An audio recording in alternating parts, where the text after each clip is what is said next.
Hi friends, welcome back. तो देखते हैं हाउ मोदी डिस्ट्रॉयड सैफ अली खान्स नवाबी ड्रीम्स। चलो वीडियो शुरू करते हैं। वीडियो शुरू करने से पहले अगर आप चैनल पर नए हो और आपने अभी तक सब्सक्राइब नहीं किया तो जल्दी से पहले सब्सक्राइब के बटन और बेल आइकन को क्लिक कर लो ताकि आपको हमारे सारे न्यू वीडियोस के नोटिफिकेशन मिल जाएं जैसे हम अपलोड करें। अगर आपको वीडियो पसंद आता है प्लीज लाइक एंड शेयर। चलिए शुरू करते हैं। अरे भैया मोदी राज में क्या जुल्म हो रहा है भैया, क्या जुल्म हो रहा है। We're going a big setback to Bollywood after Saif Ali Khan and his family. The Madhya Pradesh High Court has set aside a 25-year-old order that upheld their right over properties worth 15,000 crore. Basically Saif Ali Khan की 15,000 करोड़ की property को NEV property declare कर दिया जा चुका है भाई साहब। इस प्रॉपर्टी में फ्लैगस्टाफ हाउस, नूर सभा पैलेस होटल, दर उस सलाम और अहमदाबाद पैलेस जैसे करोड़ों के एस्टेट शामिल थे। ये सब कुछ होने के बाद सैफ की हालत कुछ ऐसी हो गई है।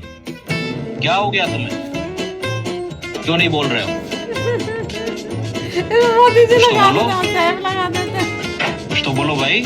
इस फैसले के बाद इंडियन लिबरल्स का फुल ब्लोन मेल्टडाउन शुरू हो चुका है भाई साहब। कई हो के तो रो रो के हाल बेहाल हो चुके हैं और कई कह रहे हैं मोदी मुस्लिम्स पे जुल्म कर रहा है जी, जुल्म। ऐसे में कोई जिन्ना को याद करने लग गया है तो कोई कह रहा है इंडिया में अब मुसलमान सेलिब्रिटी भी सेफ नहीं है। इस फैसले के बाद तैमूर का रिएक्शन भी सामने आया है। ये क्या हो गया? ये क्या सुन रहा हूँ मैं? इसलिए ना सवाल अब ये उठता है कि आखिर क्यों सैफ अली खान की 15,000 करोड़ की प्रॉपर्टी को, अरे वो तो आगे में बात करते हैं। पूछा जाए तो ये बच्चे का नाम तैमूर रखा ही क्यों? करेक्ट। इंडिया में रहकर तैमूर जैसा नाम कौन देशभक्त ही इज ट्राइंग टू टेल कि मैं टर्किश हूँ। देख लो उस बंदे का नाम जिसकी अगर आप हिस्ट्री पढ़ो तो यू विल बी शॉक्ड कि उसने इंडिया में आके ये क्या बता रहा है किया। मैं टर्किश हूँ। देखो मैं टर्किश किंग था। यही वो तो भाई तो ऐसा उस सोचने को मजबूर करते हैं ना ये चीजें। एनिमी प्रॉपर्टी डिक्लेयर कर दिया गया है। क्या होता है एनिमी प्रॉपर्टी एक्ट? क्या वाकई में इंडिया में मुसलमानों की प्रॉपर्टी छीनी जा रही है? और इनमें सबसे बड़ा क्वेश्चन ये कि क्या सच में सैफ अली खान के साथ नाइंसाफी हुई है? तो आइए इन सभी सवालों के उत्तर इस वीडियो में बहुत आसान भाषा में समझने का प्रयास करते हैं। देखिए, इंडियन कोर्ट्स ने ना सैफ अली खान की 15,000 करोड़ की प्रॉपर्टीज को एनिमी प्रॉपर्टी डिक्लेयर कर दिया है। यानी कि अब इन प्रॉपर्टीज पर सैफ अली खान और उनकी फैमिली का कोई हक नहीं है। मेरे साथ अन्याय हुआ है, मेरे साथ अन्याय हुआ है। अब देखिए, सैफ अली खान के साथ ये अन्याय हुआ है या नहीं, या फिर सैफ अली खान की जो फैमिली थी वो खुद अन्याय करने वाली थी, ये समझने के लिए ना हमें थोड़ा हिस्ट्री में जाना पड़ेगा। बेसिकली 18th सेंचुरी के करीब ना औरंगजेब की आर्मी में एक अफगानी शख्स था जिसका नाम था दोस्त मोहम्मद खान। जब मराठास और ब्रिटिशर्स की बढ़ती पावर के कारण मुगल एम्पायर टूटने लगी तब दोस्त मोहम्मद खान ने ना पॉलिटिकल वैक्यूम का फायदा उठाया और भोपाल रीजन को पूरी तरीके से अपने अंडर कर लिया, जिसपे 11th सेंचुरी में हिंदू राजा भोजराज करते थे। खैर वक्त के साथ ना भोपाल एक इन्फ्लुएंशियल प्रिंसली मुस्लिम स्टेट बन गया। हालांकि आपको मैं यहाँ पर यह बता दूं कि भले ही भोपाल पर शासन मुस्लिम नवाबों का हो, लेकिन मेजॉरिटी पॉपुलेशन जो थी ना वो अभी भी हिंदू ही थी। फिर आता है 1926 जब सुल्तान जहां बेगम जो है वो भोपाल की नवाबी बेगम बन जाती हैं। ये उनकी ओरिजिनल फोटो है जो बॉलीवुड के हिसाब से कुछ ऐसी दिखती थी। खैर इन्होंने 1926 में ही अपनी गद्दी छोड़ दी और अपने बेटे हमीदुल्लाह खान को रियासत का नवाब बना दिया। हमीदुल्लाह खान जो थे ना वो ब्रिटिश एजुकेटेड थे।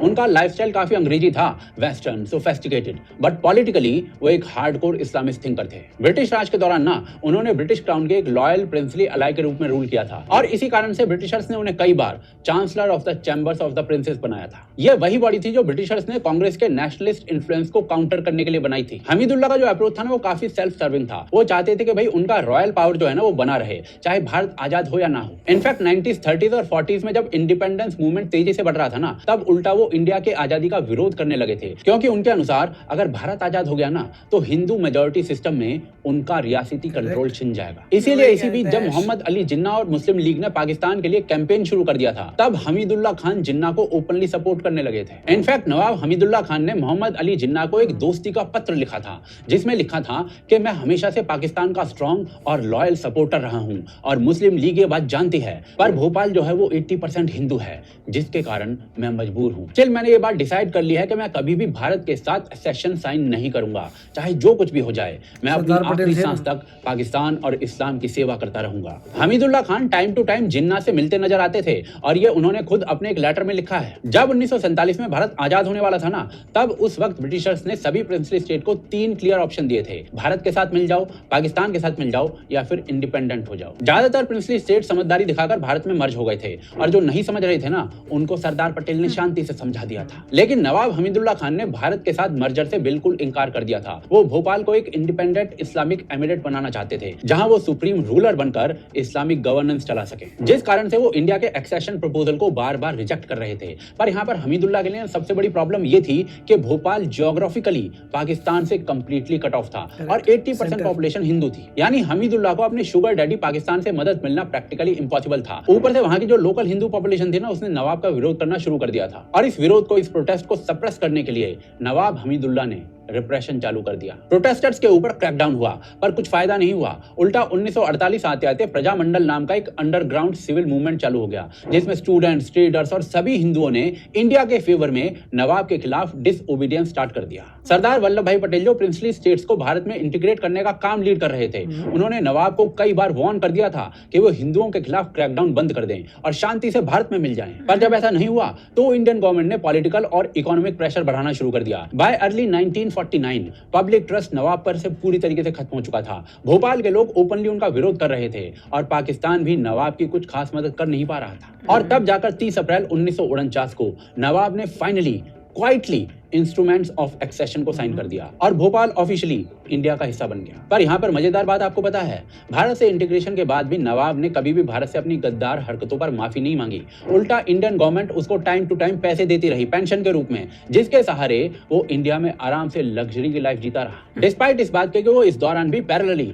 पाकिस्तान के इलीट सर्कल्स में अपने कनेक्शंस मेंटेन करता रहा। पर चलिए अब भोपाल से पटौदी चलते हैं। भोपाल के नवाब हमीदुल्लाह की 3 बेटियां होती हैं, आबिदा सुल्तान, साजिदा सुल्तान और राबिया सुल्तान। आबिदा सुल्तान सबसे बड़ी बेटी थी। दूसरे नंबर पे थी साजिदा सुल्तान। साजिदा सुल्तान की शादी जो थी वो इफ्तियार अली खान पटौदी से हुई थी, जो नवाब ऑफ पटौदी थे, जो बाद में इंडिया और इंग्लैंड दोनों की क्रिकेट टीम से भी खेले थे। इन्हीं के बेटे हुए मंसूर अली खान पटौदी, जो सैफ अली खान के पिताजी हैं। और यहाँ इंटरेस्टिंग बात यह है कि सैफ के दादाओं का लीनियज यानी कि पटौदी फैमिली की हिस्ट्री वो भी ऐसी हरकतों से भरी हुई है जो भारत के पक्ष की नहीं है। जब अंग्रेज मराठा एम्पायर के खिलाफ दूसरा एंग्लो मराठा वॉर लड़ रहे थे ना, तब मराठा आर्मी में एक अफगान कमांडर था, फैज तलाब खान। ये आदमी ओरिजिनली अफगानिस्तान के बरेज कबीले से था।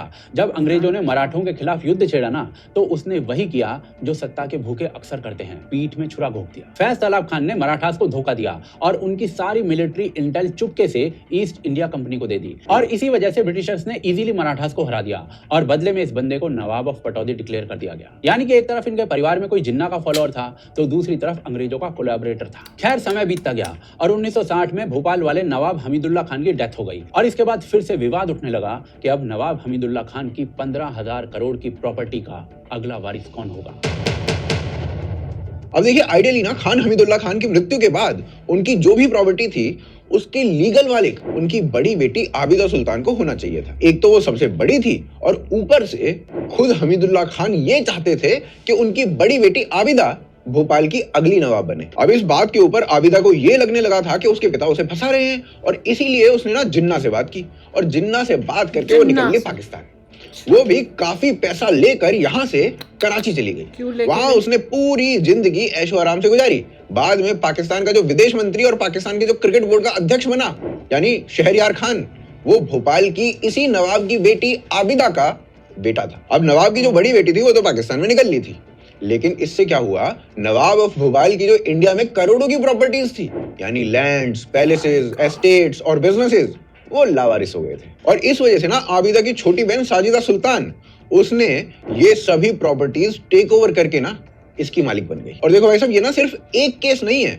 1947 में भारत के पार्टीशन के बाद ना लाखों मुसलमान पाकिस्तान चले गए थे, जिससे इनकी कई प्रॉपर्टीज जो थी वो इंडिया में छूट गई थी। अब इनिशियली भारत जब आजाद होता है ना, तो उस समय इंडियन गवर्नमेंट ये चाहती थी कि पाकिस्तान के साथ बहुत अच्छे रिश्ते रहे हमारे।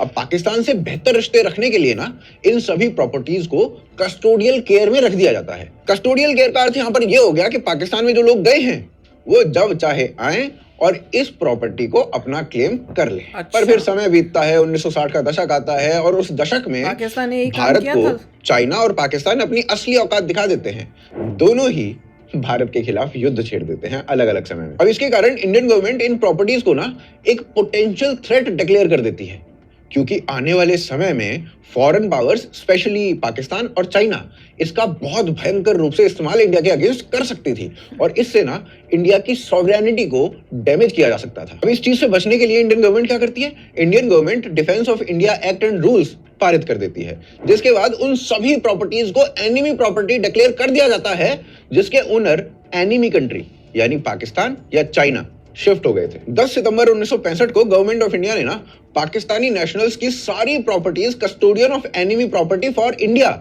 इसके अधीन कर दी, जो मिनिस्ट्री ऑफ होम अफेयर्स के अंतर्गत एक गवर्नमेंट अपॉइंटेड बॉडी हुआ करती थी। ये जो प्रॉपर्टीज थी ना, इनमें शामिल थी landed estate, commercial estates, royal mansions, havelis, shares in companies, bank balances, bank accounts, सब कुछ। अब ये जो कस्टोडियन बॉडी थी ना, उसने 9400 से ज्यादा एनिमी प्रॉपर्टीज को ना आइडेंटिफाई किया और उनकी एस्टिमेटेड वर्थ बताई। उस समय ना उनकी एस्टिमेटेड वर्थ थी 1.1 लाख करोड़। इसमें ना परवेज मुशर्रफ की भी सभी इंडियन प्रॉपर्टीज सीज कर ली गई थी। भाई साहब, यहाँ पर लॉजिक बिल्कुल क्लियर था। आप किसी भी एनिमी कंट्री के नागरिक को ना युद्ध के दौरान या उसके बाद भारत के अंदर प्रॉपर्टी रखने की इजाजत नहीं दे सकते। पर ये जो लॉ बना ना, इसमें एक बहुत भयंकर मेजर लूप होल था। इस लॉ में इसका क्लियर जवाब नहीं था कि अगर ओरिजिनल ओनर पाकिस्तान में चला जाता है लेकिन उसके जो रिश्तेदार हैं वो इंडिया में रह जाते हैं, जो उस प्रॉपर्टी के अगले वारिस बन जाते हैं, तो क्या होगा। तो इस केस में उस प्रॉपर्टी को एनिमी प्रॉपर्टी डिक्लेयर कर दिया जाएगा या फिर उस वारिस को वो प्रॉपर्टी सौंप दी जाएगी। क्या होगा उस प्रॉपर्टी का, कोई क्लियर अंडरस्टैंडिंग इस लॉ से मिल ही नहीं रही थी। अब इस लॉ की इस बात पे कोई स्टैंडिंग नहीं थी तो लोगों ने इसका फायदा उठाना शुरू कर दिया। बहुत सारे केसेस डाल दिए गए कि भाई हमारे दादा तो पाकिस्तान चले गए लेकिन हम तो इंडियन हैं, वो जायदाद हमें मिलनी चाहिए। और सरप्राइजिंगली कई कोर्ट्स ने इन्हें जायदाद वापस कर भी दी, ये कहकर कि अगर वारिस इंडियन है तो उनका हक बनता है उस प्रॉपर्टी के ऊपर, जाओ ले लो वो प्रॉपर्टी। यहां से सरकार परेशान हो गई क्योंकि नेशनल सिक्योरिटी का इशू था और कई करोड़ की प्रॉपर्टी वापस जा रही थी। कई लोग गलत तरीके से कोर्ट से प्रॉपर्टी रिक्लेम कर रहे थे और इसी लूप होल को कई लोगों ने भयंकर तरीके से एक्सप्लॉइट किया। ऐसे ही ना उत्तर प्रदेश का एक नवाब ऑफ महमूदाबाद था जो 1957 में 1957 में यानी आजादी के 10 साल के बाद पाकिस्तान की नागरिकता ले लेता है और अपनी सारी संपत्ति ना पाकिस्तान को दान में दे देता है। अब जैसे ही नवाब ये करता है, इंडियन गवर्नमेंट के कान खड़े हो जाते हैं। इंडियन गवर्नमेंट क्या करती है, उसकी जितनी संपत्ति होती है उनको एनिमी प्रॉपर्टी के तौर पे कब्जे में ले लेती है। और उसके बाद क्या होता है, उसके बाद नवाब ऑफ महमूदाबाद का बेटा मोहम्मद आमिर मोहम्मद खान बंटवारे के बाद पाकिस्तान नहीं जाता है, वो वहीं रह जाता है। उसने लखनऊ सिविल कोर्ट में केस लड़ा और 2001 में जीत गया और हजारों करोड़ की प्रॉपर्टी वापस उसने रिक्लेम कर ली। पहले एनिमी प्रॉपर्टी जो घोषित थी अब वापस से उसके बेटे को मिल गई और वो जब चाहे उसको पाकिस्तान को दे सकता है। ऐसे ही सैफ अली खान की फैमिली भी भोपाल की प्रॉपर्टी के ओनर बन जाते हैं और उनकी फैमिली ये कहती है कि इस प्रॉपर्टी के ओरिजिनल वारिस भले ही पाकिस्तान चले गए हों लेकिन हम भी तो इसी प्रॉपर्टी के वारिस हैं, तो अब सारी की सारी प्रॉपर्टी हमें दे दी जाए क्योंकि हम इंडियन हैं और वारिस भी हम हैं। अब इन प्रॉपर्टीज में शामिल थी भोपाल और आसपास के हजारों एकड़ की जमीन, फ्लैट्स ऑफ हाउसेज, नूर सभा पैलेस होटल, दार सलाम और अहमदाबाद पैलेसेस जैसे एस्टेट्स। और इस सब की जो एस्टिमेटेड वैल्यू थी ना वो 15,000 करोड़ थी। ये ना अब काफी सीरियस कंसर्न हो गया था। पर फिर 2014 के बाद ना मोदी गवर्नमेंट पावर में आ जाती है। 2014 में जब सरकार बदली तो उन्होंने ना इसके ऊपर एनिमी प्रॉपर्टी डिपार्टमेंट की एक इंक्वायरी बिठा दी। 2015 में एनिमी प्रॉपर्टी डिपार्टमेंट ने भोपाल रॉयल एस्टेट्स के पटौदी फैमिली के ट्रांसफर होने के मामले में इंक्वायरी शुरू भी कर दी। रिपोर्ट में कहा गया कि नवाब की जो प्रॉपर्टी है ना उसको एनिमी प्रॉपर्टी क्लासिफाई किया जाना चाहिए था, लेकिन सैफ अली खान की जो फैमिली है उसके पॉलिटिकल कनेक्शंस बहुत तगड़े थे और इन्हीं पॉलिटिकल कनेक्शंस के कारण ना ऐसा नहीं हुआ। सैफ अली खान ने इस इंक्वायरी को चैलेंज कर दिया। 2017 में एनडीए सरकार ने प्रधानमंत्री नरेंद्र मोदी के नेतृत्व में ना एक कॉम्प्रिहेंसिव अमेंडमेंट इंट्रोड्यूस किया और फिर उसको पास कर दिया गया ताकि सारे लीगल लूप होल्स जो थे ना वो बंद किए जा सके। ये एक्ट रेट्रोस्पेक्टिव बना दिया गया था, यानी पास्ट और प्रेजेंट सारे केसेस पर अब ये लागू होगा।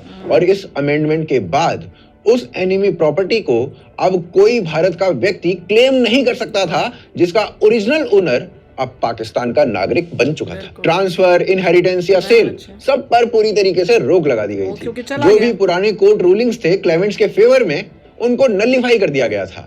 इस कानून के बाद एनिमी प्रॉपर्टी पूरी तरीके से नॉन रिटर्नेबल हो चुकी थी और परमानेंटली गवर्नमेंट कस्टडी में चली गई थी। अब ये जो 2017 का अमेंडमेंट हुआ, इसके बाद ना सैफ अली खान की जो फैमिली थी वो इनहेरिटेंस के लिए डिस्क्वालीफाई हो चुकी थी। उनको पता चल गया होगा कि भैया सुख भरे दिन गयो, अब दुखायो। क्योंकि इस एक्ट के बाद ओरिजिनल ओनर को ना एनिमी डिक्लेयर किया जा चुका था। इसके बाद ना कई सालों तक केस चला और अब आखिरकार इंडियन कोर्ट के फैसले के बाद सैफ से इस प्रॉपर्टी को लीगली ले लिया जाएगा। इस ऑर्डर के बाद ना सैफ अली खान अब इस संपत्ति के ऊपर कोई हक नहीं जता सकता, क्योंकि ये ना अब एक एनिमी प्रॉपर्टी डिक्लेयर हो चुकी है। पर इस सब के बाद एक विचित्र तरीके का नैरेटिव बनाया जा रहा है। ओए होए, अब क्या हो रहा है? एक भयंकर तरीके का नैरेटिव। अच्छा, देखिए आजकल ना भारत के अंदर कुछ लिबरल्स और मुस्लिम ग्रुप्स ये नैरेटिव बना रहे हैं कि जो करंट सरकार है ना, ये मुसलमानों के साथ अन्याय कर रही है और एनिमी प्रॉपर्टी एक्ट का इतने ही देशभक्त थे तो पाकिस्तान गए क्यों थे?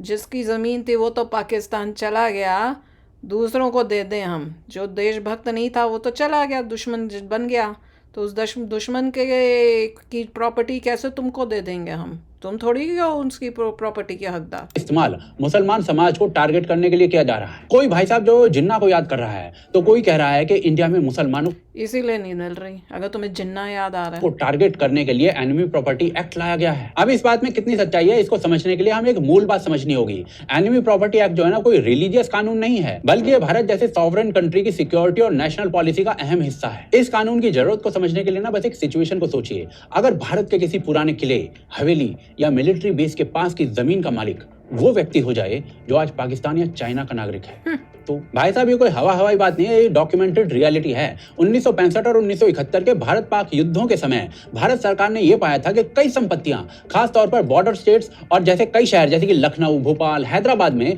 अब भी उन लोगों के नाम पर प्रॉपर्टीज है, उन लोगों के नाम पर जमीन है जो पाकिस्तान जा चुके थे या बाय गॉड, हद ही हो गई। इनके सीधे सीधे संबंध पाकिस्तान की संस्थाओं से थे। इनमें से कई प्रॉपर्टीज तो सेंसिटिव एरियाज जैसे कि आर्मी कैंप, रेलवे लाइन या फिर सरकारी इमारतों के पास थी। और मजेदार बात यह है कि भाई साहब वक्फ बोर्ड जो है ना, बाद में इन्हीं प्रॉपर्टीज को अपना डिक्लेयर कर देता। फॉर एग्जांपल, पाकिस्तान के पहले प्रधानमंत्री लियाकत अली खान की उत्तर प्रदेश के मुजफ्फरनगर में 8 बीघा जमीन पर मस्जिद और दुकानें बन चुकी हैं आज की डेट में। लेकिन जब इंडियन गवर्नमेंट ने उन्हें एनिमी प्रॉपर्टी डिक्लेयर किया तो वक्फ बोर्ड वाले कह रहे हैं कि ये तो वक्फ की जमीन है भाई, तुम लूट रहे हो। ये ना सिर्फ भारत की नेशनल सिक्योरिटी के लिए खतरा है, बल्कि भारत की डेमोग्राफिक बैलेंस के लिए भी खतरा है। और तभी कह रही हूँ, मोदी जी आए हैं तो देश का सुधार शुरू हुआ है।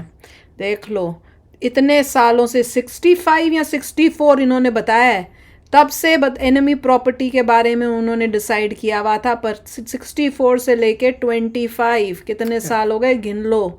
इतने सालों में फिर भी ये ऐश कर रहे थे। उन्हीं को पता चल चुका था अब जीत नहीं पाएगा, लूपहोल सारे बंद हो गए हैं। मेक श्योर किया है कि जो ओरिजिनल ओनर है उस पर डिपेंड होता है, अगर वो चला गया तो एनिमी प्रॉपर्टी बन गई, होनी चाहिए। रिश्तेदार की इनहेरिटेंस फिनहेरिटेंस कुछ नहीं चलेगा। ऐसे कैसे चलेगा?